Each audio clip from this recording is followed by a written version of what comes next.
მაკაბოჭორიშვილი ლუქსემბურგში ევროკავშირის საგარეო საქმეთა მინისტერიალზე დასასწრებად არ მიიწვიეს. ინფორმაციას რიკარდ იოზვიაკი აღწევს. რადიო თავისუფლების ევროპის ბიუროს რედაქტორი წერს, რომ 20 ოქტომბერს დაგეგმილ შეხვედრაზე საქართველოს წარმომადგენელი მხოლოდ ელჩის დონეზე იყო.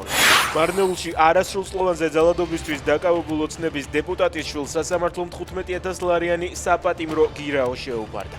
მამუკა გიგანი 20 სექტემბერს დააკავეს. გავრცელებული ინფორმაციით, ინციდენტში მონაწილეობდა თავად მარნეულის საკრებულოს თავმჯდომარის მოადგილე რიჩარდ გიგანი, რომელიც შვილთან ერთად ადგილობრივებს დაუპირისპირდა.